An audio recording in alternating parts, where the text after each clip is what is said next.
Here I have Xiaomi Redmi Note 9 Pro Max, and today I'm going to show you how to enable Do Not Disturb mode on this device. So you can just go to the upper bar here, and here you have the button Do Not Disturb mode.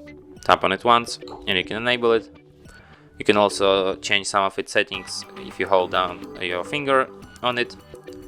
So here you can allow incoming calls from anyone, from contacts only, from the shared contacts.